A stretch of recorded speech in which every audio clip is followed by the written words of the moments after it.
ce matin un autre. Ce matin, nous allons partager un autre thème, un autre sujet. Amen. Partager un autre sujet. Le sujet de ce jour, ce matin, c'est le péché et ses conséquences. Amen. Le péché et ses conséquences. Le péché et ses conséquences. Amen. On peut y aller. Qu'est-ce que le péché? Beaucoup de chrétiens, plusieurs personnes parlent du péché, mais ils ne savent pas c'est quoi le péché. Amen. Ou bien les péchés, ça dépendra de comment vous entendez la chose. Mais il y a le péché originel, c'est-à-dire le premier péché, et il y a les péchés. Amen. Ne pas confondre. Donc, je parle du péché. Amen. Le péché et ses conséquences. Qu'est-ce que le péché? Pour répondre à cette question, nous allons lire 1 Jean 3, verset 4. Amen. 1 Jean 3, verset 4. Quiconque pêche transgresse la loi. Et le péché est la transgression de la loi. Amen. Le péché est la transgression de la loi. Lorsque tu transgresses la loi, on dit que tu pêches. Donc, il y a la loi de Dieu et dans le monde, à Paris, aux États-Unis, en France, en Afrique, chaque pays a ses lois. Amen. Et si tu enfreins ces lois, si tu transgresses ces lois, il y a quoi? Une punition. Amen. Mais dans le monde, est-ce qu'on dit péché? Dans le monde, on dit la transgression, il a enfreint la loi. Amen. Mais dans le monde chrétien, avec le Seigneur, la Bible dit que lorsque tu transgresses la loi, lorsque tu enfreins la loi, on dit que tu as péché. Amen. Donc le péché, c'est la transgression de la loi. Amen. Donc, la transgression de la loi. Alors, comment le péché donc est-il entré dans le monde? Comment le péché est-il entré dans le monde? Le péché est entré dans le monde par la désobéissance d'Adam à la loi de Dieu. Amen. La désobéissance d'Adam à la parole de Dieu. Donc le péché est rentré, le péché a été constaté, le péché a été manifeste pour la première fois dans le monde par la transgression de la loi de Dieu, la transgression de la parole de Dieu. Qui l'a transgressé? C'est Adam et Ève.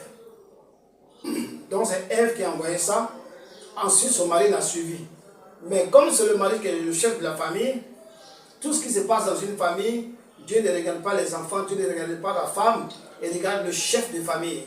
Alors le premier couple, le chef de famille étant Adam, Dieu n'a pas dit que c'est Ève qui a péché. Bien vrai que Dieu l'a accusé, Dieu l'a demandé pourquoi tu as fait ça. Mais Dieu dit que c'est le péché d'Adam. Amen. Le péché d'Adam. Donc le péché d'Adam, qui est la transgression de la loi de Dieu, de la parole de Dieu, a fait que le péché entre dans le monde. Amen. Quelle était cette transgression? Parce que c'est la transgression qui envoie le péché. Quelle était cette transgression? On va lire Genèse 2, versets 16 à 17. Amen. Genèse 2, 16 à 17. Genèse 2, verset 16 à 17. Je lis la parole. L'Éternel Dieu donna cet ordre à l'homme. Tu pourras manger de tous les arbres du jardin, mais tu ne mangeras pas de l'arbre de la connaissance du bien et du mal, car le jour où tu en mangeras, tu mourras. Amen. Donc, quelle était la transgression? Quelle était la loi? Amen. Quelle était la loi qu'il a transgressée? Quelle était la loi qu'il a transgressée? Donc, tout ce qui a créé le problème là, c'est Genèse 2, 16 à 17. C'est cette loi-là que Adam a transgressée. On peut relire si vous voulez. Amen. L'Éternel Dieu donna cet ordre à l'homme. Tu pourras manger de tous les arbres du jardin, mais tu ne mangeras pas de l'arbre de la connaissance du bien et du mal. Car le jour où tu en mangeras, tu mourras. Voici l'interdiction. Voici la loi. Amen. Donc Dieu avait donné cette loi à Adam. Dieu lui dit, si tu transgresses cette loi, tu meurs. Amen. Comme aujourd'hui on dit, si tu voles, tu vas en prison. Si tu tues, tu vas en prison. Amen. Si tu tues, tu vas en prison. Si tu voles, tu vas en prison. Tu commets l'adultère et que tu es marié, la femme peut se séparer de toi dans la loi des hommes. Amen. Donc toute transgression a une loi, a des quoi? Des conséquences. Amen. A des conséquences. Donc la loi transgressée, c'est ce qu'on vient de lire tout à l'heure. Donc Dieu avait donné cette loi à Adam. Donc Dieu lui dit, si tu transgresses, tu meurs. Voilà la conséquence de la transgression de la loi de Dieu. Donc dès le départ, Dieu a dit à Abraham, si tu transgresses, tu meurs. Aujourd'hui, c'est la même chose. Si tu transgresses la loi de Dieu, tu meurs. C'est vrai, tu ne meurs pas automatiquement physiquement, mais tu meurs spirituellement. C'est ce que ça veut dire. Tu te sépares de Dieu. Lorsque tu transgresses la loi de Dieu, lorsque tu enfreins la loi de Dieu, lorsque tu fais fi de la loi de Dieu, la Bible dit, Dieu se sépare de toi. Ou bien toi, tu te sépares de Dieu. Amen. Donc, qu'est-ce qui s'est passé? Adam a transgressé la loi et il a subi les conséquences. Quelles étaient les conséquences de cette loi, de cette transgression? C'était la mort. Cette mort-là était quoi? La séparation d'Adam et Ève d'avec Dieu. Amen. On va lire Genèse 3, 23, 24. Genèse 3, 23, 24. Rapidement. Genèse 3, 23, 24. J'ai lu la parole de Dieu. Et l'Éternel Dieu le chassa du jardin d'Éden, pour qu'il cultivât la terre d'où il avait été pris. C'est ainsi qu'il chassa Adam, et il mit à l'orient du jardin d'Éden les chérubins qui agitent une épée flamboyante pour garder le chemin de l'arbre de vie. Donc dès qu'il a péché, et que Dieu lui a donné les conséquences qu'il allait subir, est venue la plus grande conséquence, qui était la séparation d'avec Dieu. Alors Dieu a chassé Adam de son jardin, du jardin d'Éden. Cet endroit où Dieu venait pour rencontrer Adam et Ève, où Dieu venait pour la communion, où Dieu venait pour le partage, où Dieu venait pour être ensemble avec Adam et Ève, pour parler avec Adam et Ève, pour partager avec lui. Cet endroit-là, où ils se rencontraient, la Bible dit que Dieu a chassé Adam de là-bas. Il a chassé du jardin d'Éden. Il le chassa. Amen. Donc la conséquence véritable de la transgression a été que Adam a été chassé du jardin. Ça a été que Adam a été chassé loin de la face de Dieu. Ça veut dire que désormais, il ne va plus se rencontrer avec Dieu.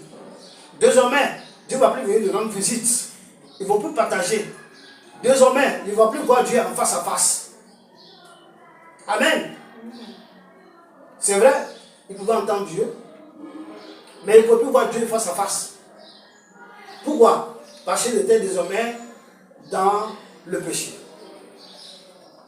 Normalement, il est mort spirituellement. Mais Dieu, par grâce, a tué un animal et a enlevé la peau de cet animal pour les vertir. Lui et Ève. Donc ils ont été vertis, ils ont été habillés. Amen. De même aujourd'hui, lorsque nous nous convertissons, lorsque nous donnons notre vie à Jésus, lorsque nous acceptons Jésus comme notre Dieu, amen, par le baptême d'eau et le baptême dans le Saint-Esprit, alors la Bible dit que nous avons aussi revêtu l'animal. Amen. Nous avons revêtu l'animal. Comme Dieu a revêtu Adam et Ève de l'animal qu'il avait tué, de même nous aussi, nous sommes revêtus de l'animal. Quel est cet animal? La Bible dit que tous ceux qui sont en Christ ont revêtu qui? Jésus-Christ. Donc tout chrétien a revêtu Jésus-Christ. Quand Adam et Ève ont péché, leur nudité a été apparente. Leur nudité a apparu. Ils ont vu leur nudité. Ils étaient même surpris de leur nudité. Et la honte les a pris. De même aujourd'hui dans ce monde, tous ceux qui n'ont pas Jésus, ou tous ceux même qui avaient Jésus et qui sont retenus dans le péché, qui sont retenus dans le vomi comme un chien, ou tous ceux qui n'ont pas Jésus, ils sont nus. Spirituellement, ils sont nus. Leur nudité est exposée. C'est lorsque tu viens à Jésus, lorsque tu acceptes Jésus dans ton cœur, tu l'acceptes comme ton Dieu, ton sauveur et ton Dieu. Amen. Tu passes par les eaux du baptême, passes par le baptême du Saint-Esprit. Alors la Bible dit que ceux qui ont reçu Jésus-Christ en eux, ces personnes-là ont revêtu Christ. Donc aujourd'hui, nous chrétiens, nous ne sommes pas nus.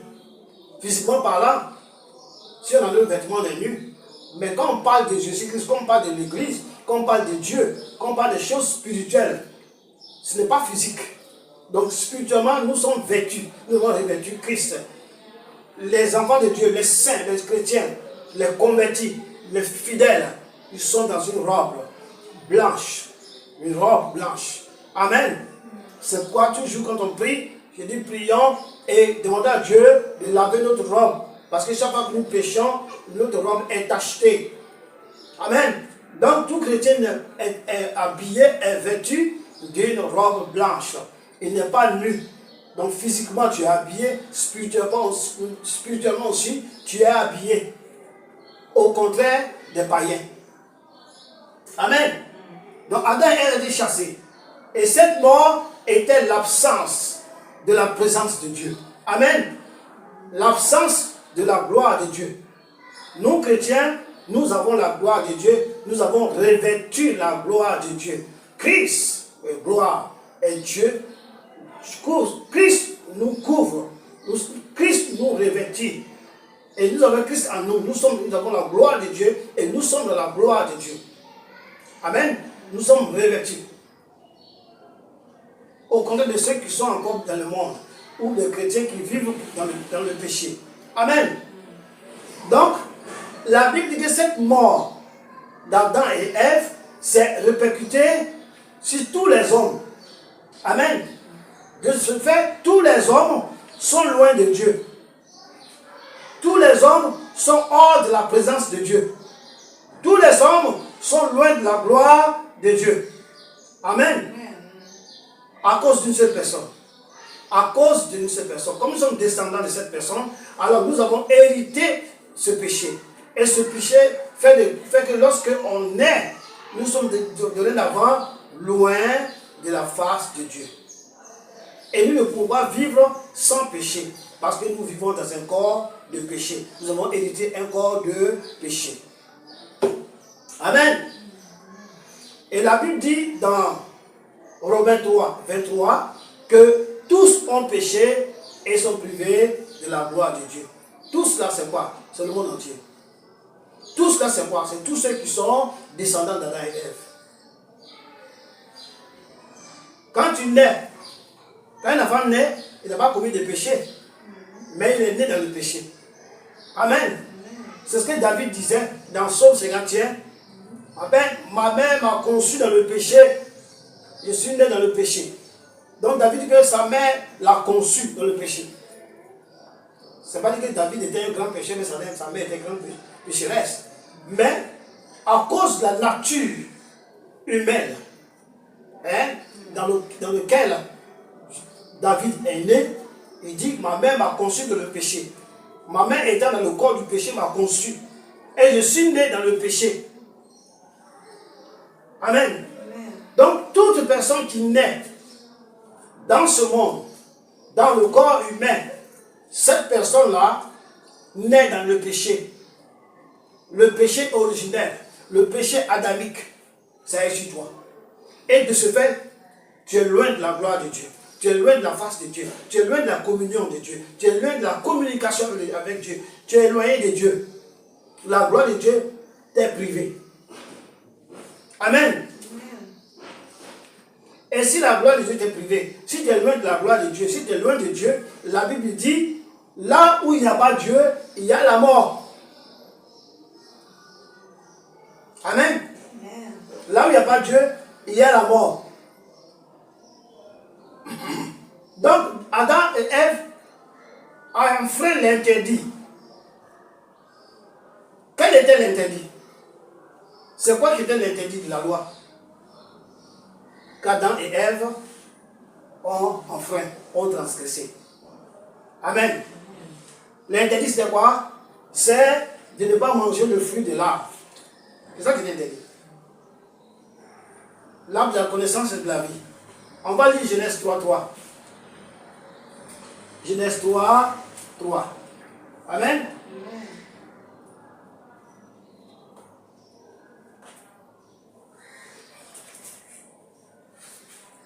Dis la parole. Mais quant au fruit de l'arbre qui est au milieu du jardin, Dieu a dit, vous n'en mangerez point, et vous n'y toucherez point, de peur que vous mouriez. Donc, c'était ça l'interdit. De ne pas manger quoi? Le fruit. De ne pas manger le fruit de l'arbre. S'il mange, il meurt. S'il touche, il meurt. Amen. Amen. Voilà, c'était ça l'interdit. Est-ce que l'interdit a été respecté? A commencé par Ève. Elle a enfreint. Elle a fait fi de cet interdit. Elle a mangé le fruit. Amen. Et lorsqu'elle a mangé le fruit, elle a pris le fruit en lui présentant son mari. Son mari à qui Dieu avait parlé personnellement a fait fi de la parole de Dieu. Dieu lui a parlé. Quand Dieu lui parlait, Adam Ève n'était pas là. Donc c'est à lui personnellement que Dieu a parlé. Donc il devait avoir la crainte de Dieu. Il devait dire, ah, tu as mangé ça là, tu as mal fait. Je t'avais dit que le Seigneur a dit de ne pas toucher l'arbre là, ni de le manger. Mais toi, tu as mangé cela. Et il devait aller reporter ça à Dieu. Amen. Et même peut-être que s'il reportait ça à Dieu, Dieu allait enlever Ève et envoyer une autre Ève, peut-être. Amen. Mais il n'a pas fait cela. Il a mangé le fruit. Alors c'est lorsqu'il a mangé le fruit que les yeux fait quoi? Se sont ouverts. Quand ils se sont ouverts, ça veut dire quoi? Ils ont constaté leur nudité. Amen. Donc, aujourd'hui, le mal, le monde à cause du péché est sous la condamnation de l'enfer.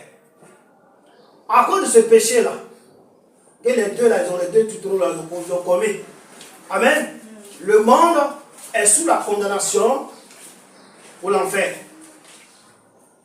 Amen. Mais gloire soit rendue à Dieu. Dieu aimant sa créature, Dieu aimant les hommes, Dieu a créé et il a envoyé son Fils. Amen. Pour que cette condamnation soit ôtée. Par quoi? Par un animal qui sera tué. Quel était cet animal? Le Fils de Dieu lui-même. Comme Adam et Ève, lorsqu'ils avaient péché, Dieu aussi avait tué un animal. Amen. Et a pris cet animal pour les revêtir. De même, Dieu aussi a envoyé son Fils pour qu'il serve d'animal, pour qu'il serve d'agneau. Amen. Et son sang qui a coulé ce sang-là va nous ôter le péché. Amen. Le péché d'Adam et Ève, le péché ordinaire, comment on appelle ça, originel, va enlever aussi les péchés. Amen. Et après avoir enlevé le péché, Dieu va nous revêtir avec cet agneau-là qu'il a tué. Comme je dis tout à l'heure, que la Bible dit que ceux qui sont en Christ ont revêtu Christ. Donc le sang de Christ va ôter le péché, le sang de Christ nous purifie de tout péché et le vêtement de Christ nous est donné. Comme ça a été donné aussi à Adam et Ève. Amen. Et ce fils-là, c'est Jésus-Christ de Nazareth. Donc Jésus-Christ est venu pour nous redonner la vie. De quelle vie il s'agit? La vie éternelle. Amen. La vie éternelle. Ce n'est pas la vie que tu sors du ventre de ta mère. C'est pas de ça qu'il s'agit. Amen. La vie éternelle, c'est la vie après la mort où tu iras. Dans l'éternité avec Dieu ou dans l'éternité sans Dieu. Or, dans l'éternité sans Dieu, on appelle ça la mort spirituelle. La mort éternelle. Et dans la présence de Dieu, après la mort, on appelle ça la vie éternelle. Tout le monde veut être dans la présence de Dieu après sa mort éternellement. Parce qu'en dehors de la vie, en dehors de Dieu, après la mort éternelle, vient l'enfer. Et après vient la géhenne. Amen. 1 Jean 3, 8. Amen. Nous allons lire 1 Jean 3, 8. 1 Jean 3, 8. 1 Jean 3, verset 8. Rapidement. Celui qui pêche est du diable, car le diable pêche dès le commencement. Le Fils de Dieu apparu afin de détruire les œuvres du diable. Donc, Jésus-Christ est venu pour détruire les œuvres du diable. Qui fait pécher? Qui est-ce qui fait pécher? C'est le diable. Dans le jardin d'Éden, c'était le serpent, mais c'était le diable. Aujourd'hui, de même, comme nous sommes dans le corps du péché, c'est facile pour le diable de nous entraîner dans le péché. Et Jésus-Christ est venu pour détruire ses œuvres dans nos vies. Amen. Et la Bible dit que comme Jésus-Christ détruit maintenant les œuvres du diable de ta vie, si tu continues de pécher, tu n'es plus de Dieu, tu es du diable. Il dit celui qui pêche est du diable. Donc tout chrétien qui persiste dans le péché, tu n'appartiens pas à Christ. C'est pas moi qui dis ça, c'est la Bible qui dit ça. Tu n'appartiens pas à Dieu parce que ici Paul, parce que Jean parle ici à qui? Jean parle aux chrétiens, hein? Il ne parle pas aux païens. Les païens ne connaissent pas Jésus. Donc il dit celui qui pêche est du diable. Donc toi qui es chrétien, tu dis que tu crois en Jésus-Christ, tu obéis à la parole de Dieu, de Jésus, mais tu es vautré dans le péché, tu continues dans le péché. La Bible dit que tu es du diable. Tu viens à l'église, mais tu te trompes, tu es du diable, tu appartiens au diable. Quand tu es du diable, ça veut dire que tu viens du diable, tu appartiens au diable. Tu essaies des œuvres du diable. Or, si Jésus-Christ a détruit les œuvres du diable de ta vie, normalement, par conséquent, tu ne dois pas pécher. Mais si tu continues de pécher, ça veut dire que Jésus-Christ n'a pas détruit les œuvres. Ou alors Jésus-Christ les a détruits, toi tu es parti les récupérer. Et tu continues à marcher dans le péché. Et lorsque tu marches dans le péché, tu n'es plus de Dieu. Tu es du diable. Amen. Donc, faites attention. Donc aujourd'hui, à cause de ce fait, de ce que Jésus-Christ est venu pour détruire les œuvres du diable, nous sanctifier, ôter le péché, pour que nous puissions être dans la présence de Dieu, pour que nous puissions être avec Dieu. De ce fait, aujourd'hui, il y a deux types de personnes. Il y a deux types de peuples. Amen. Donc, de ce fait, aujourd'hui, il y a deux types d'hommes dans ce monde. Il y a ceux qui croient en Jésus-Christ et ceux qui ne croient pas en Jésus. Il n'y a pas trois types, il n'y a pas quatre types. Il y a ceux qui croient en Jésus et il y a ceux qui ne croient pas en Jésus. Même dans l'église, il y a des gens qui sont dans l'église, qui se font passer pour des chrétiens ou qui se disent chrétiens, mais ils ne croient pas en Jésus. D'autres ne croient même pas que Jésus-Christ soit Dieu. Amen. Or, nous, chrétiens, tous ceux qui sont avec Jésus, tous ceux qui sont dans l'assemblée de Dieu, qui croient en Jésus, qui croient que Jésus-Christ est Dieu, qui sont nés de nouveau, qui sont baptisés, qui ont reçu la puissance du Saint-Esprit, comme le dit Acte 1, verset 8, que vous recevez une puissance, le Saint-Esprit survenant sur vous. Toute personne qui est ainsi, cette personne-là fait partie de la première catégorie des hommes, ceux qui croient en Dieu, ceux qui croient en Jésus. Donc ce n'est pas parce que tu es à l'église que tu es accepté, tu es déjà parmi ceux qui croient en Dieu. Non. Ce n'est pas parce que tu es à l'église qu'on va te mettre automatiquement parmi ceux qui croient en Dieu. La Bible dit que c'est par leurs œuvres qu'on verra à qui ils appartiennent. Par leurs œuvres, on saura s'ils appartiennent à Dieu. Par leurs œuvres, ils appartiennent au diable. Parce qu'à l'église, tout le monde est verni. Tout le monde est verni par le nom de Jésus. Le nom de Jésus sert de vernis à tout le monde. Sert de vêtements à tout le monde. Quand on vient dire je suis chrétien, oui tu es chrétien. Mais lorsqu'on a le vernis, lorsqu'on gratte le vernis, qu'est-ce qu'on trouve? On trouve la sainteté, mais on trouve la sueur. On trouve la pureté ou l'impureté. C'est là qu'on voit. Mais Dieu qui voit sous le vernis, il sait si tu es chrétien ou pas. Amen. Donc, aujourd'hui, nous avons ces deux personnes. C'est-à-dire ceux qui ont la vie et ceux qui ne l'ont pas. Ceux qui ont Jésus-Christ ont la vie éternelle. Quand on parle de la vie, on parle de la vie éternelle. Et ceux qui n'ont pas Jésus n'ont pas la vie éternelle. Ceux qui demeurent encore dans le péché, la Bible dit, ici, ils appartiennent au diable. Et si tu appartiens au diable, tu n'as pas ta part avec Dieu. Tu n'as pas ta part dans le salut de Dieu. C'est la mort éternelle qui t'attend. Amen. C'est ça qu'il s'agit. Donc, ce sont deux peuples.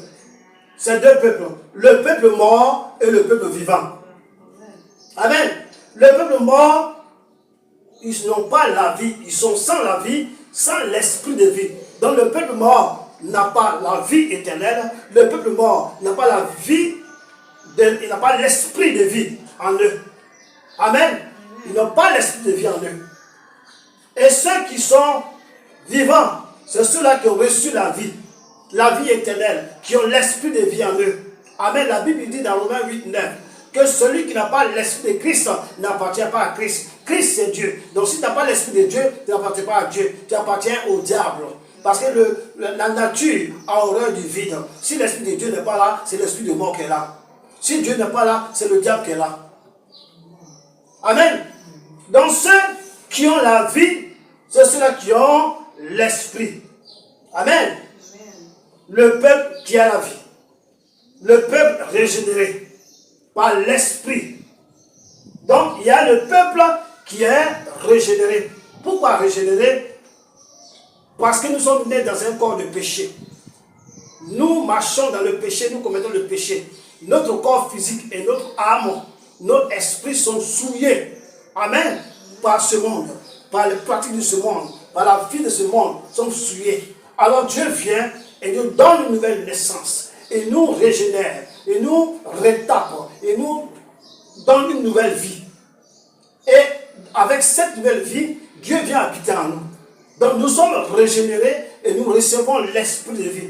L'esprit de vie qui nous a nous accordé au dernier jour d'être dans la présence de Dieu. Qui va nous accorder au dernier jour d'être enlevé. Qui va nous accorder au dernier jour d'être pris. Alléluia. Nous sommes quoi? Régénérés. Nous allons lire 1 Pierre 1, verset 3. 1 Pierre 1, verset 3. Rapidement. 1 Pierre 1, verset 3. J'ai dit la parole. Béni soit Dieu. Amen.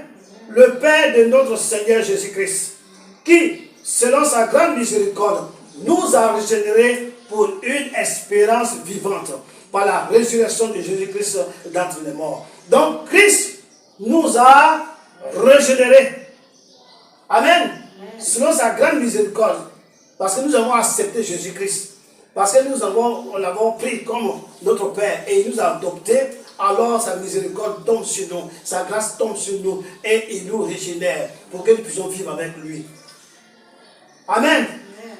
Nous avons aujourd'hui une espérance vivante parce que nous sommes là, nous sommes chrétiens, nous espérons qu'au dernier jour être auprès du Père, qu'au dernier jour être auprès du Créateur, qu'au dernier jour être auprès de notre Dieu, qu'au dernier jour voir Jésus-Christ en face à face. Amen. Et c'est de ça qu'il s'agit. Ce n'est pas un jeu. Beaucoup de personnes, plusieurs personnes viennent à l'église. Ils croient que c'est un jeu. Il s'agit de la vie éternelle. La Bible dit que c'est à un homme de gagner le monde, de gagner tous les biens de ce monde, tous les milliards, tous les véhicules, tous les villas, tout ce qu'il faut, la richesse de ce monde. Et lorsque tu meurs, tu laisses tout ça derrière et tu vas brûler dans le feu. Et le feu dans lequel tu vas brûler, ce n'est pas un jour, 2 jours pour nous dire qu'on va prendre 2 jours, ce n'est pas grave. C'est l'éternité, éternellement. Tu vas brûler jusqu'à consumer dans la GN. Amen. C'est ça qu'il s'agit. Donc le peuple régénéré a reçu la sémence de Dieu. Amen. La sémence de Dieu, la parole vivante. La sémence de Dieu, Jésus-Christ de Nazareth. Celui qui est la parole. Amen. Jean 1:1. C'était quoi? Au commencement, il était quoi? La parole. La parole était avec Dieu, la parole était Dieu. Amen. La parole est venue dans ce monde. Qui est venu dans ce monde? Jésus-Christ est venu dans ce monde. La parole vivante. Donc, c'est ceux-là qui ont reçu la sémence de Dieu, la parole de Dieu, qui ont reçu la sémence de Dieu, l'Esprit de Dieu, qui ont reçu la sémence de Dieu, la gloire de Dieu. Amen. Amen. Le peuple mort n'a pas sa part avec Dieu. Amen. Il est séparé éternellement d'avec Dieu. De quel peuple tu veux appartenir? Au peuple vivant ou au peuple mort? Un peuple que la vie est éternelle ou au peuple que la mort est éternelle?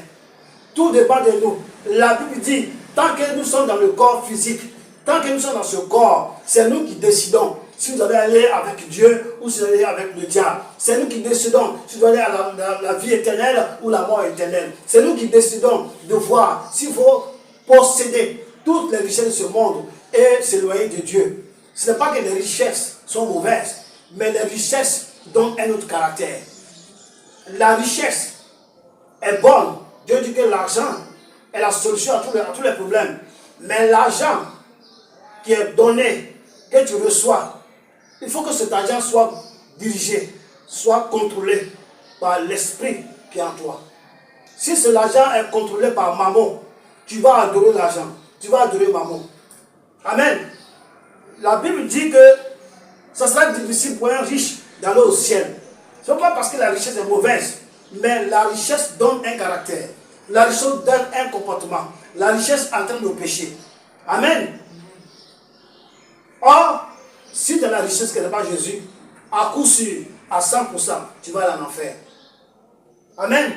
Parce que c'est Jésus qui te donne la crainte de Dieu. De ne pas faire ce que Dieu dit de ne pas faire. Ou de faire ce que Dieu dit de faire. Amen. Donc, le peuple régénéré ne pratique pas le péché. Amen. Le peuple régénéré ne pratique pas le péché. Amen. On va lire 1 Jean 3, 9 à 10. 1 Jean 3, 9 à 10. Rapidement. 1 Jean 3, 9 à 10. Donc je dis que le peuple régénéré ne pratique pas le péché. 1 Jean 3, 9 à 10. Ne rendez point mal pour mal, ou injure pour injure. Bénissez au contraire, car c'est à cela que vous avez été appelés, afin d'hériter la bénédiction. Si quelqu'un en effet veut aimer la vie et voir des jours heureux, qu'il réserve sa langue du mal et ses lèvres des paroles trompeuses. Amen. Amen. Paroles trompeuses. Donc Dieu dit de ne pas pratiquer le péché. De ne pas pratiquer le péché. Donc j'ai cité ici, oui. Pardon, qu'est-ce qu'il dit? Ouais, je vais dire 1 Pierre 3 d'abord. Maintenant, on va dans 1 Jean 3. Amen. Oui, même 1 Pierre 3. 1 Pierre 3, 9 à 10. Maintenant, on va dans 1 Jean 3, 9 à 10. C'est 2 versets. Voilà, donc je devais dire d'abord, premièrement, 1 Pierre 3, n'est-ce pas? 9 à 10. 1 Pierre 3, 9 à 10. C'est ça, il dit. Ne rendez point mal pour mal, ou injure pour injure. Bénissez au contraire. Car c'est à cela que vous avez été appelés, afin d'hériter la bénédiction. Amen. Si quelqu'un en effet veut aimer la vie et voir des jours heureux, qu'il préserve sa langue du mal et ses lèvres des paroles trompeuses. Maintenant, on va à 1 Jean 3, amen, 9 à 10, rapidement.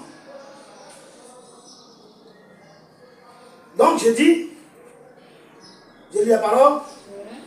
Quiconque est né de Dieu ne pratique pas le péché, comme nous venons de voir dans 1 Pierre 3, 9 à 10. Quiconque est né de Dieu ne pratique pas le péché, parce que la sémence de Dieu demeure en lui.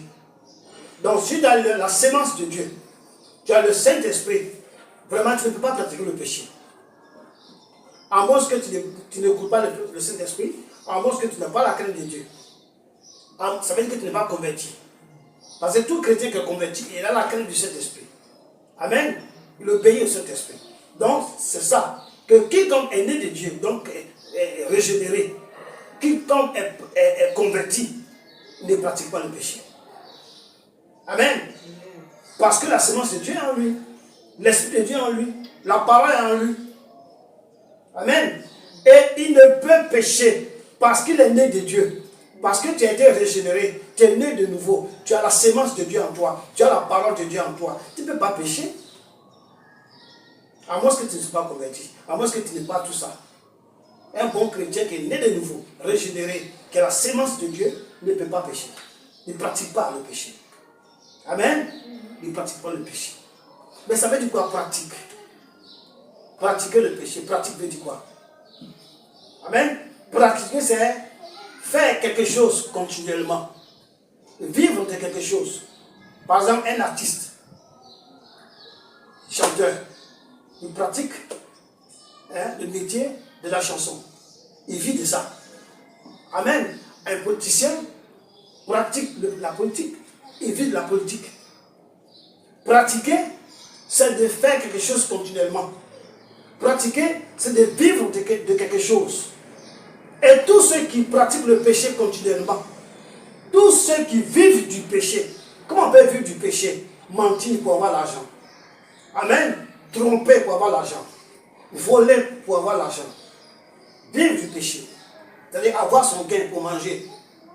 Tu pratiques le péché pour avoir le gain pour manger. Donc tu trompes les gens.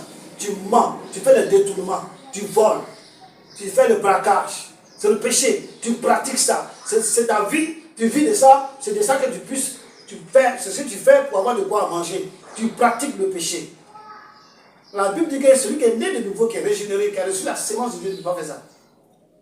Donc un chrétien qui gagne sa vie dans le mensonge, tu n'es pas régénéré. Tu n'as pas reçu la sémence. Tu n'es pas né de nouveau. Tu n'es pas converti. Amen. Un chrétien qui braque, fait le braquage pour avoir de quoi manger. Amen.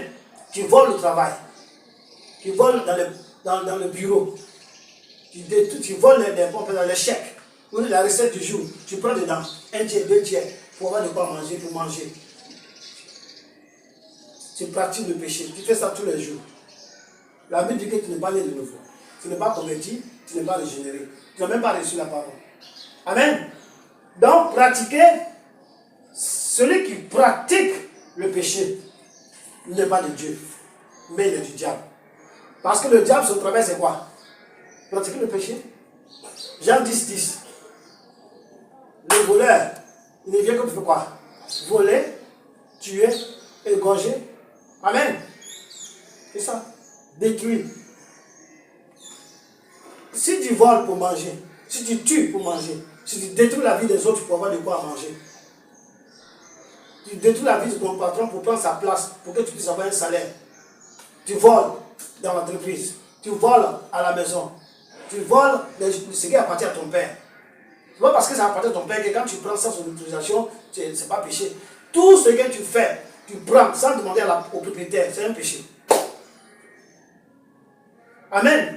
Même si ça appartient à ta femme, ou ton mari, ou à ta fille, ou à ton patron, ou à un ami, ou à un frère, ou à quelqu'un qui t'est très cher, si tu prends quelque chose qui appartient à cette personne, sans lui dire, en pensant que c'est un intime, c'est un frère, c'est un parent, tu fais ça, tu voles, tu meurs à l'instant même, sans te repentir, tu vas en enfer.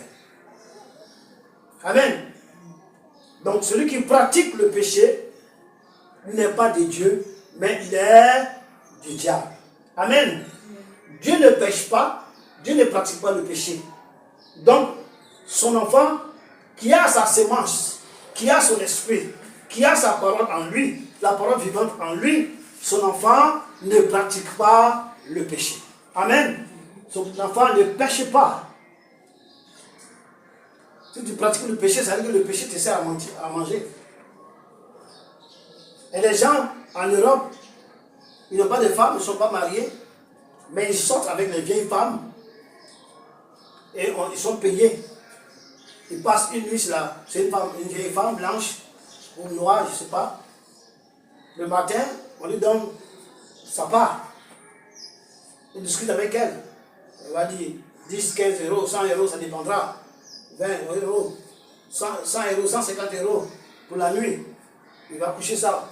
Les gens qui font ça, on les appelle, j'ai vu le nom, on les appelle les gigolos. Amen. Et il y a des femmes aussi. On les appelle les prostituées qui vont passer des nuits blanches, pas des nuits, passer ces nuits blanches. Tu passes une nuit chez quelqu'un pour qu'il te donne de l'argent, il ne va pas te laisser dormir toute la nuit. Il va avoir des relations sexuelles avec toi. Si c'est quelqu'un qui peut avoir plusieurs fois des relations sexuelles la nuit, tu es obligé d'accepter. Et le matin, il te donne ta part et puis tu pars. L'autre nuit, tu es chez une autre personne. Tu vis de ça, c'est ta vie. Tu meurs dans ça, tu es repenti, tu vas en enfer. Amen. Donc, soyons clairs. Celui qui pratique le péché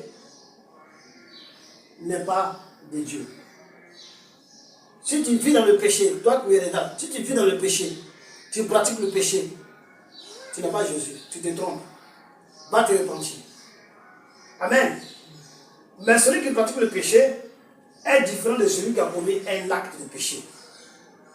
Amen. Celui qui pratique le péché, il est différent de celui qui a commis un acte de péché.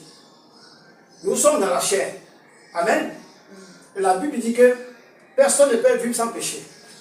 Mais c'est les chrétiens. Péché, tu peux commettre un acte de péché. Et tu te repens à l'instant même. Implorer le sang de l'agneau, il va effacer le péché, il va effacer cela sur ta robe et sur toi-même. Mais celui qui pratique le péché, il vit de ça. C'est son gagne-pain. Il prend son plaisir dans le péché. Il prend sa joie dans le péché. Il prend sa nourriture dans le péché. Il prend son bien-être dans le péché. Il est différent de quelqu'un qui a commis un acte de péché. Amen.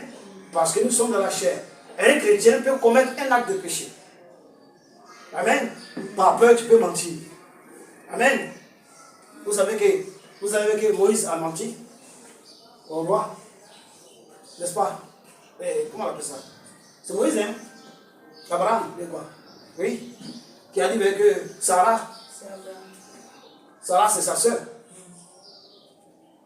Et le roi a failli coucher à la femme. Lui, tu étais la main de Dieu, et elle a couché avec elle. Amen. Mais qu'est-ce qu'il a fait? On a eu peur. Parce qu'on disait que si tu viens en Égypte avec une jolie femme, le roi, pour ne pas commettre le péché d'adultère, il tue le monsieur, le mari. Et comme le mari est mort, la femme est libre d'aller avec quelqu'un d'autre. Alors il prend la femme. Et Abraham, craignant de mourir, a menti. Il a dit que c'est ma soeur. Bon, ok, c'est ta soeur. Donc le roi a pris. Amen. Pour faire d'elle sa femme. Heureusement que Dieu a intervenu. Donc Abraham, il a péché. Pourtant, il dit que c'est le père de la foi. Donc c'est pas parce que tu as la foi, pas parce que tu crois en Jésus, que tu ne peux pas tomber. Mais ce n'est pas une excuse pour commettre le péché. Mais je parle seulement. Tu peux commettre le péché. Mais lorsque tu commets le péché, rapidement, tu te ressaisis, tu te repens et demandes à Dieu d'effacer ce péché par le sang de l'agneau. Amen. C'est différent de celui qui pratique le péché. Amen. Donc c'est ça qu'il veut faire cette petite différence. Jésus n'a pas péché. Tout comme nous ne devons pas pécher. Amen. Quand il dit nous ne devons pas pécher, c'est-à-dire que nous ne devons pas commettre le péché consciemment. Avec décision. pécher avec décision. Amen. Le péché empêche Dieu d'agir dans nos vies. Le péché bloque Dieu. Le péché empêche Dieu d'agir dans nos vies. C'est pourquoi le plus souvent, lorsqu'on veut prier, on veut rendre grâce à Dieu, on fait la repentance, demande pardon. Oui, Dieu sait que nous sommes dans la chair. Il peut arriver que 2 ou 3 fois dans la journée, tu peux tomber, commettre un acte de péché. Mais cela ne veut pas dire que tu vis du péché, que tu pratiques le péché. Donc quand tu demandes pardon à Dieu, Dieu il comprend, Dieu le sang de l'agneau efface ton péché. Amen. Donc, le péché, ce n'est pas parce que tu as péché par ignorance qu'il n'y a pas de conséquences, il y a conséquences. Mais lorsque tu te repens, Dieu revient sur ses décisions. Amen. Donc, le péché empêche Dieu d'agir dans nos vies. On va lire Ésaïe 59, verset 1 à 2. Ésaïe 59. Ésaïe 59, 1 à 2. J'ai lu la parole de Dieu. Non, la main de l'Éternel n'est pas trop courte pour sauver, ni son oreille trop dure pour entendre. Mais ce sont vos crimes qui mettent une séparation entre vous et votre Dieu. Ce sont vos péchés qui vous cachent sa face et l'empêchent de vous écouter. Donc, vos crimes, vos péchés, c'est-à-dire que vos péchés sont beaucoup. Vos crimes sont beaucoup. C'est-à-dire que lorsqu'ils ont péché, ils ne se sont pas repentis. Amen. Lorsqu'ils ont péché, ils disent, oh, ils s'en foutent. Et ils ont continué. Et les péchés ont commencé à s'accumuler. Et les crimes ont commencé à s'accumuler. Alors, qu'est-ce que Dieu fait? Dieu se retire. Amen. Dieu se sépare avec eux. Donc, pour ne pas que nous, chrétiens, Dieu se sépare par nous. Tout pas que tu pêches d'une manière involontaire et que tu te rends compte que tu viens de pécher rapidement, tu dois te repentir, demander pardon à Dieu. Amen. Demander pardon, pas repentir parce qu'on se repent une seule fois, mais demander pardon à Dieu, que Dieu efface ton péché. Amen. Lorsqu'il efface le péché, alors Dieu revient encore à côté de toi. Amen. Donc tous ceux-là qui sont chrétiens, qui pratiquent le péché, la Bible dit que l'oreille de Dieu est dure. Il n'entend pas leurs paroles, il n'entend pas leurs prières. Amen. Tous ceux qui sont chrétiens et qui pratiquent le péché, la Bible dit que la main de Dieu écoute dans leur vie. Amen. Tous ceux qui sont chrétiens et qui pratiquent le péché, la Bible dit que Dieu est séparé avec eux. Donc tu pratiques le péché, tu viens à l'église, chanter Alléluia, prier, tout ça là. Dieu n'entend pas ta prière, ses oreilles sont bouchées. Ses oreilles sont bien dures. Dieu n'agit pas dans ta vie, sa main devient dure. Dieu est séparé de toi.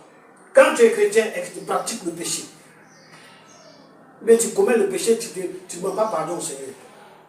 Amen. La Bible dit dans 1 Jean 1, verset 8, que celui qui cache ses transgressions, amen, celui qui dit qu'il ne pêche pas, amen, il est un menteur. Amen. Dans Proverbe 28, 13, que celui qui cache ses transgressions ne prospère point. Amen. Mais celui qui les avoue et les délaisse, amen, trouve quoi? Miséricorde. Amen. C'est de ça qu'il s'agit. Nous devons avouer nos péchés à Jésus. Demander pardon à Jésus, qu'il efface, afin qu'on trouve miséricorde aux yeux de Dieu. Afin que lorsqu'on prie, la main de Dieu demeure. Lorsqu'on prie, l'oreille de Dieu écoute. Afin que lorsqu'on prie, nous sommes tous dans la présence de Dieu. En dehors de ça, nous sommes loin de Dieu. En dehors de ça, la main de Dieu écoute. En dehors de ça, l'oreille de Dieu devient dure. Donc, très attention. Donc, tu pêches et tu crois que quand tu pries, Dieu écoute. Dieu peut entendre ta prière et ne pas l'écouter. Amen. Dieu peut voir ton problème et sa main n'agit pas. Tu peux être en train de prier et Dieu est loin de toi. À cause de ce que tu pratiques le péché. À cause de ce que tu es dans le péché, tu ne te répands pas. Tu es chrétien, tu pêches. Tu viens à l'église sans te repentir. Tu viens sans demander pardon à Dieu. Sans avouer tes péchés et les délaisser. Amen. On n'a pas dit avouer le péché et continuer. Avouer le péché et le délaisser. Amen. Il n'y a pas d'excuse pour pécher. Il y a un péché. Ah, Dieu me comprend. Donc c'est parce qu'il y a des problèmes. Excuse pour pécher. Dieu ne connaît pas ça. Amen.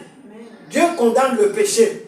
Il n'y a pas de péché qui n'est pas condamné. Le péché est condamné.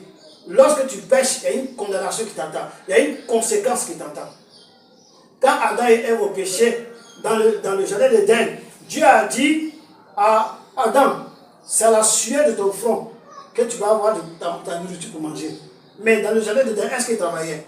Il y avait les fruits, il y avait ce qu'il mangeait tranquille, il était à l'aise. Amen. Dieu a dit à la femme que, ok, comme tu as fait cela, quand tu vas accoucher, tes accouchements, tu vas accoucher avec douleur. Amen. Ça ne veut pas dire qu'il n'y aurait pas de douleur.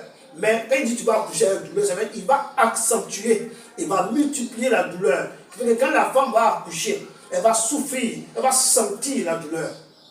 Et lorsqu'elle va sentir la douleur, elle va se rappeler du péché. Amen. Et aujourd'hui, toutes les femmes accouchent avec douleur. D'autres n'arrivent même pas à accoucher, on oublie d'ouvrir leur ventre pour aller le bébé. Tout ça là, ça a commencé depuis Adam et Ève, dans le jardin d'Éden. Le péché a une conséquence. Amen. Donc, à cause de cela, nous devons détruire les œuvres du diable dans nos vies. Nous devons détruire les œuvres du diable. Toutes les œuvres que le diable veut nous pousser à faire, nous devons refuser.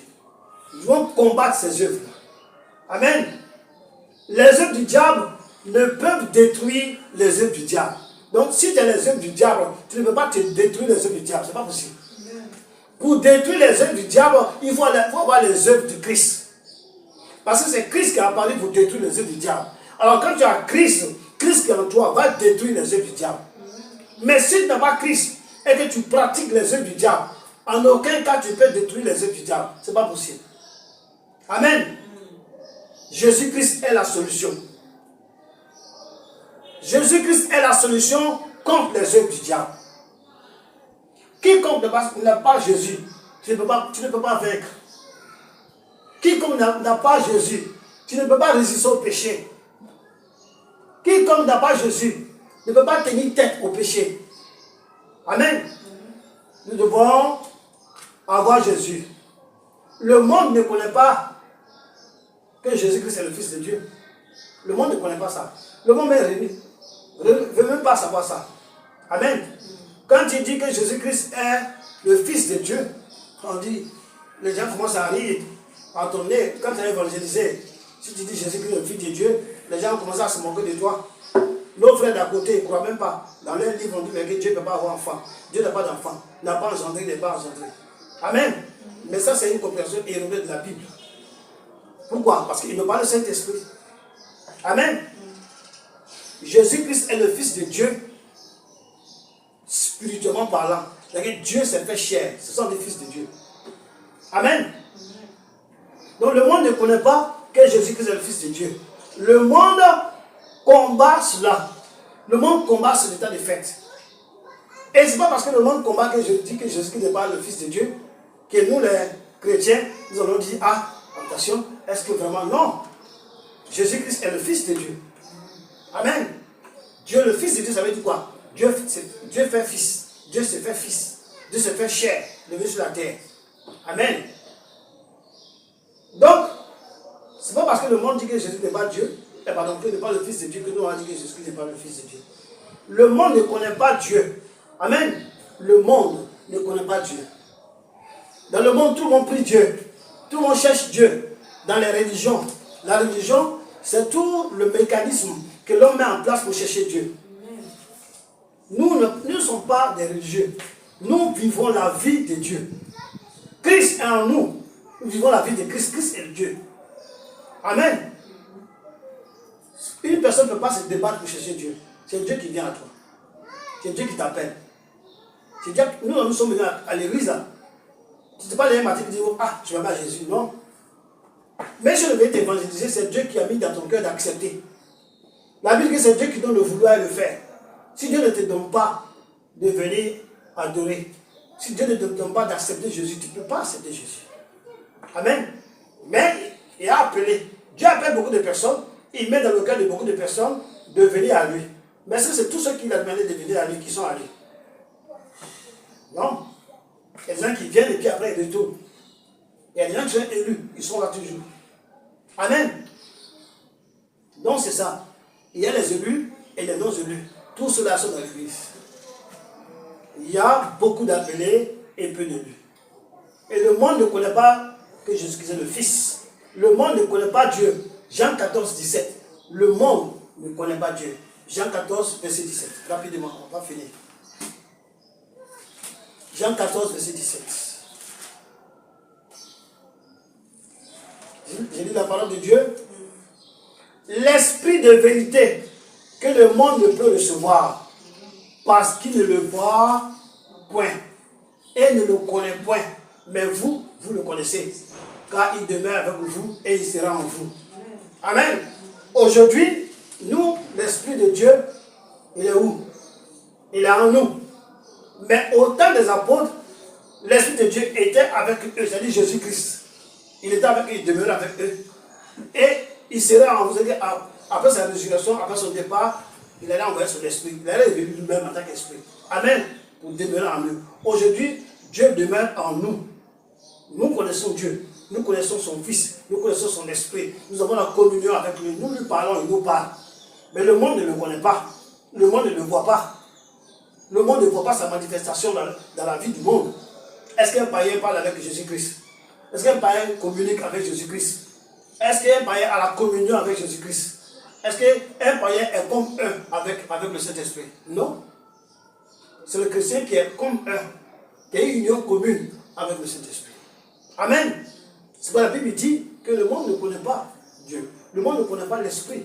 Le monde n'a pas vu l'Esprit. Le monde ne sait pas, ne connaît rien. Amen. Le monde ne connaît pas l'Église. Mais nous les connaissons. Alléluia. Nous connaissons le Père, nous connaissons le Fils et nous connaissons le Saint-Esprit. Et la Bible dit, dans tout cela, c'est une seule personne, la personne de Jésus-Christ de Nazareth, qui est le Père, qui a pris le corps charnel venu sur la terre, qui est le Fils, et qui est revenu, après son départ, qui est revenu pour habiter dans ses enfants, le Saint-Esprit. Amen. Le Dieu nous bénisse. Donc, nous, enfants de Dieu, ce que nous sommes n'est pas encore révélé. Amen. Ce que nous sommes n'est pas encore révélé. On nous voit comme ça, on nous néglige. Mais un temps vient, ils vont nous voir. On sera révélé. Ce n'est pas la chair que tu vois qui sera révélée. Hein. C'est l'esprit qui est en toi. L'âme qui est là, qui sera régénérée, lumineux au jour de l'enlèvement. Le monde va voir. Ah, donc mon frère qui était ici là, il n'était pas comme ça, il était autre chose. Amen. Pour le moment, nous sommes dans un corps de péché.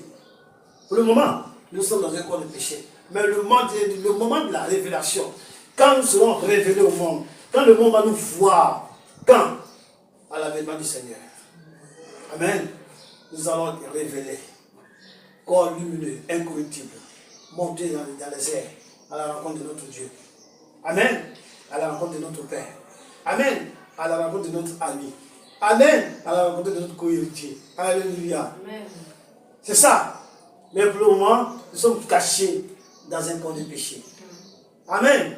Mais quand nous verrons Christ, nous serons comme lui, semblants à lui. Quand Christ va venir, de toute façon il sera. On va le voir et on sera semblable à lui. C'est-à-dire qu'on ne va plus mourir. Amen. On ne peut plus nous corrompre. On sera incorruptible. Pourquoi? Parce qu'on sera dans un corps glorifié. Un corps incorruptible. Amen. Un corps d'ange. Est-ce que tu peux corrompre un ange? Un être humain, tu peux corrompre un ange? Jamais. Même le diable ne peut pas corrompre un ange. Amen. Donc, nous verrons Christ et nous serons comme lui, semblables à lui. Amen. Nous les chrétiens. Mais attention, il y a deux types de chrétiens. Amen. Comme il y a deux types de peuples dans le monde, il y a aussi dans l'Assemblée de Dieu deux types de chrétiens. De quel type de chrétiens nous appartenons? Il y a ceux que les œuvres du diable détruisent en eux, ceux en qui les œuvres du diable sont détruites, ceux-là qui sont spirituels. Les chrétiens qui ont les œuvres du diable détruits dans leur vie, c'est-à-dire que les chrétiens qui ne pratiquent pas le péché, les chrétiens qui marchent par l'esprit, les chrétiens spirituels, pas charnels. Amen. Et il y a ceux en qui les œuvres du diable demeurent, ceux en qui les œuvres du diable sont actives. La Bible dit que ces personnes-là sont des chrétiens charnels. Ils ne marchent pas selon l'esprit. Amen. La Bible dit que celui qui marche selon la chair est mort. Romains 8, je crois, verset 5 ou verset 6 là-bas, est mort. Donc, tout chrétien est spirituel. Tu es dans quel groupe? Tu es dans quel type?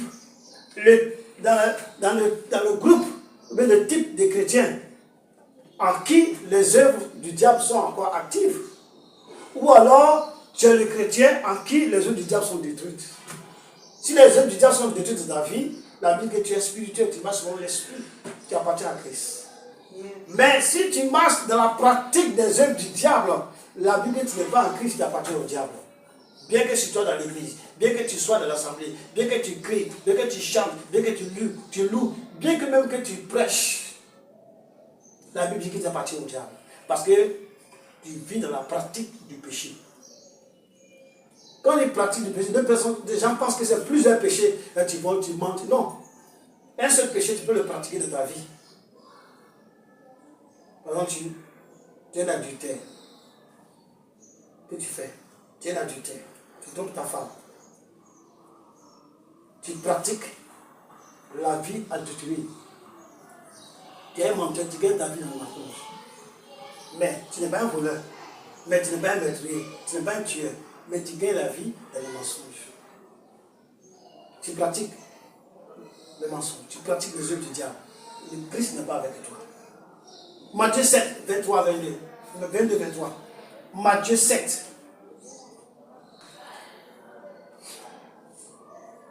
Matthieu 7, 22, 23. Amen. J'ai lu la parole de Dieu. Plusieurs me diront en ce jour-là, Seigneur, Seigneur, n'avons-nous pas chanté? Seigneur, Seigneur, n'avons-nous pas prophétisé par ton nom? N'avons-nous pas chassé des démons par ton nom? N'avons-nous pas fait beaucoup de miracles par ton nom? Moi, je vais ajouter, n'avons-nous pas chanté? N'avons-nous pas évangélisé? N'avons-nous pas crié? N'avons-nous pas gêné? N'avons-nous pas passé les nuits à l'église? N'avons-nous pas prié pour des frères? Amen. Et Dieu disait, Dieu, verset 23, alors je leur dirai aux vêtements, je ne vous ai jamais connus. Retirez-vous de moi, vous qui commettez l'iniquité. Amen. Vous qui commettez l'injustice. Vous qui commettez le péché. Vous qui pratiquez l'injustice. Vous qui pratiquez le péché. Vous qui pratiquez les œuvres du diable. Étant dans la maison de Dieu, étant dans l'assemblée de Dieu, vous continuez à pratiquer les œuvres du diable, alors que d'autres frères, d'autres sœurs sont en train de mortifier leur corps, se sanctifier, chercher la face de Dieu dans les jeûnes et les prières, dans l'abstinence. Mais toi, tu es là, tu vis dans un péché, tu pratiques le péché, tu vis de ce péché, et tu es parmi eux. Le jour, quand tu seras devant le Seigneur, il va dire, je ne t'ai jamais vu. C'est ce qu'il a dit, hein? Alors je leur dirai aux vêtements, je ne vous ai jamais connu. Amen. Retirez-vous de moi, vous qui commettez l'iniquité. Ça, c'est un jour qui va graisser les dents. Amen. On va lire Jacques 1, 22. Jacques 1, 22. Jacques 1, 22. Jacques 1, 22. Amen. J'ai la parole de Dieu. Mettez en pratique la parole et ne vous bornez pas à l'écouter, en vous trompant vous-même par de faux raisonnements. Amen. Quand on parle, toi qui écoutes aujourd'hui cette parole, au travers du net ou de la salle, la Bible dit de ne pas te borner à écouter seulement ce que je suis en train de dire. Mais il faut les mettre en pratique. Et beaucoup de personnes raisonnent. Ah, j'ai fait comme ça, mais Dieu comprend. Ils raisonnent que Dieu comprend. Pourquoi à cause de toi, Dieu enfreint sa loi? La Bible dit dans Jérémie 1,12 que je veille sur ma parole pour l'accomplir. Si tu n'obéis pas à la parole de Dieu, tu seras frappé. Dieu veille. Pourquoi Dieu veille sur la parole, mais quand à toi, il ne veille pas? Non. Il faut écouter et mettre la parole en pratique. Ne pas écouter seulement. Ne pas se borner à écouter, mais aussi la mettre en pratique. Amen. Tout chrétien qui écoute la parole de Dieu tous les dimanches dans l'assemblée, qui écoute tous les jours sur l'internet, qui écoute avec les frères, dans les prières, dans les cellules, tu écoutes, mais tu ne la mets pas en pratique. Le Seigneur dit qu'au dernier jour, il va dire, éloigne-toi de moi, je ne t'ai jamais connu. Et tu seras surpris, mais ce sera la vérité. Parce que Dieu, il veille sur la parole pour l'accomplir. Si tu pratiques la parole de Dieu, tu cries à Dieu, Dieu agit. Tu ne pratiques pas la parole de Dieu, tu cries à Dieu, il n'agit pas. Au contraire, il y a les conséquences du péché que tu vas encaisser. Amen. Tous ceux qui sont encore à pratiquer les œuvres du diable s'exposent à la mort éternelle. Tout chrétien qui est encore à pratiquer les œuvres du diable s'expose à la mort éternelle. S'expose à ce que Dieu se retire de lui de sa vie. S'expose à ce que la main de Dieu soit courte dans sa vie. S'expose à ce que les oreilles de Dieu soient sourds, soient durs dans sa vie. S'expose à l'éloignement de Dieu. C'est très dangereux. Amen. Nous devons faire très attention. Donc, ceux qui s'exposent à l'enfer, ceux que tu vas en enfer, à qui tu vas en vouloir? À Dieu ou à toi-même? Parce que la Bible dit que toute la parole sera prêchée à tout le monde entier. Ensuite, Dieu va venir. Ensuite, Jésus-Christ va venir. Donc, Jésus-Christ ne viendra pas tant que quelqu'un n'a pas entendu parler de Jésus. Aujourd'hui, par le biais de l'Internet, la télévision, partout, il n'y a pas quelqu'un qui n'a jamais entendu parler de Jésus. Qui ne connaît pas qu'on dit qu'il y a quelqu'un qu'on appelle Jésus. Amen. Donc, quand tu vas en enfer, ce sera pas ta propre faute. Ce n'est pas la faute de quelqu'un, ni le pasteur, ni la soeur, ni le frère, mais ta propre faute. C'est ça qui est, comment on appelle ça, la vérité. Donc, tu t'exposes à la mort éternelle, tu t'exposes à l'enfer et ensuite à la GM. Tout chrétien vainqueur, tout chrétien qui a vaincu le péché à la vie éternelle. Tout péché vainqueur, tout chrétien vainqueur, pardon, tout chrétien qui a vaincu le péché, la Bible dit que la vie éternelle. Ça est dans Apocalypse. Amen. Si tu vins, si tu es vainqueur, on va aller là-bas, on va lire ça rapidement. Amen. Je n'ai pas noté ça, mais on va lire ça quand même. C'est pas grave. On va lire ça quand même. Et voilà. On va lire ça quand même. On va lire. Par exemple, Apocalypse 2, verset 11. Amen. Que celui qui a des oreilles entende ce que dit, ce que l'Esprit, que celui qui a des oreilles entende ce que l'Esprit dit aux églises.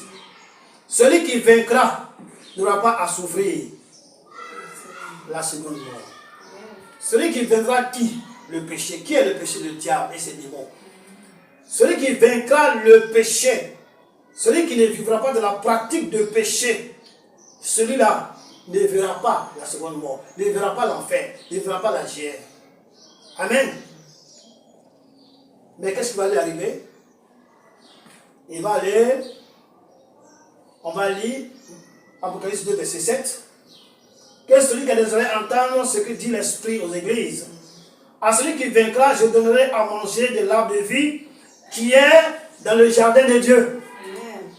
Toi qui auras vaincu le péché, toi qui auras vaincu les pratiques du diable, et la Bible dit, tu sors vainqueur.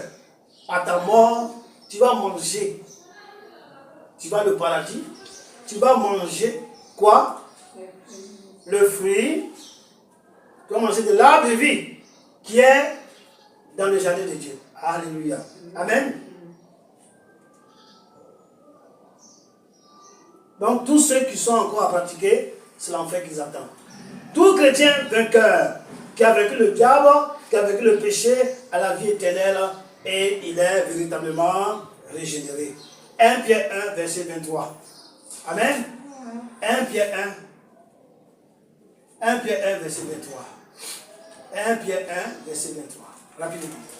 On va finir. Dans trop duré. 1 Pierre 1, verset 23. Amen. J'ai dit la parole de Dieu. Puisque vous avez été régénérés, non par une semence corruptible, mais par une semence incorruptible, par la parole vivante et permanente de Dieu. Amen. Verset 25. Verset 25. Mais la parole du Seigneur demeure éternellement. Et cette parole est celle qui vous a été annoncée par l'évangile. Donc cette parole qui demeure éternellement là, c'est ça qu'ils sont en train de prêcher comme ça. C'est l'évangile qu'ils sont en train de prêcher comme ça. Amen. Elle est éternelle, cette parole. Et quiconque reçoit cette parole sera régénéré. Et si tu es régénéré, la vie éternelle. Amen. Tu es régénéré, tu as la vie éternelle. Donc permettons à Christ de prendre possession de nos vies et de nous guider selon sa volonté, afin que nous fassions sa volonté. C'est ça que la vérité. Cherchons à ressembler à Jésus-Christ. Cherchons à imiter Paul, comme il a dit de l'imiter. Lui, il imite Jésus. Il a dit de l'imiter. Cherchons à ressembler à Jésus-Christ. Amen. Cherchons à être parfaits. C'est ça que la vérité. Il faut parler au péché par Christ et il fuira loin de toi. Que chacun se sanctifie par la parole. Que chacun se sanctifie par l'obéissance à la parole de Dieu. Amen. Amen. Que chacun se sanctifie. Jean 15, 3, rapidement. Jean 15, 3, il y a beaucoup de... Jean 15, verset 3. Jean 15, verset 3, rapidement. Jean 15, verset 3. Il dit la parole de Dieu. Amen. Demeurez en moi et je demeurerai en vous. Comme le sarment ne peut de lui-même porter de fruits, s'il ne demeure attaché au sceptre, ainsi vous ne pouvez rien faire, vous ne le pouvez non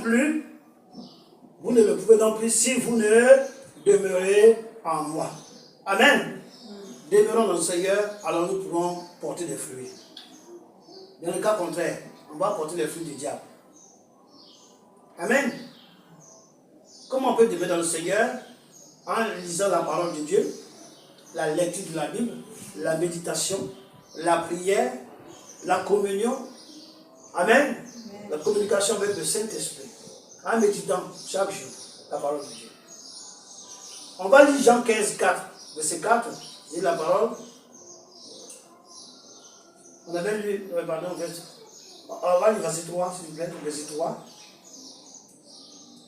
Déjà vous êtes purs à cause de la parole que je vous ai enseignée. Donc nous tous qui avons reçu ce matin cette parole, la parole nous a purifiés. Nous sommes purs et nous allons demeurer dans cette parole, la mettre en pratique pour vaincre le péché, pour vaincre les pratiques du diable. Amen. Amen. Soyons attachés au Seigneur et demeurons en lui. Christ a détruit les œuvres du diable dans nos vies.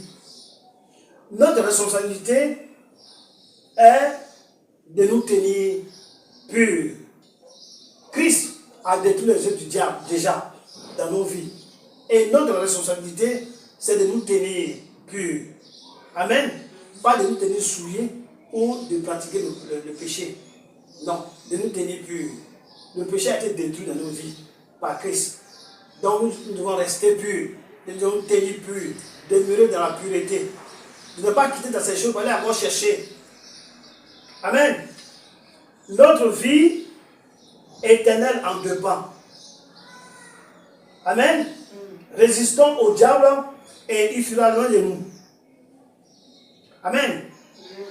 Résistons au diable et il fuira loin de nous. Résistons au diable et il fuira loin de nous. Amen. Jean 14, verset 2 à 3 dit quoi? Il dit, Jésus-Christ a dit quoi? Jean 14, verset 2 à 3. Il y a plusieurs demeures dans la maison de mon Père. Si cela n'était pas, je ne voulais pas dire je vous l'aurais dit, pardon, je vais vous préparer une place. Et lorsque je me serai allé et que je vous aurai préparé une place, je reviendrai et je vous prendrai avec moi, afin que là où je suis, vous y soyez aussi. Amen. Amen. Dieu reviendra. Jésus-Christ reviendra chercher son église, sainte, pure, sans tache ni ride. Soyons de la partie, faisons partie de cette église. Amen. Pour cela, tâchons de fuir le péché. Tâchons de ne pas pratiquer le péché. Tâchons d'avoir la victoire, d'être vainqueurs sur le péché. Résistons au diable et il fera l'un de nous. Amen. Que Dieu nous bénisse.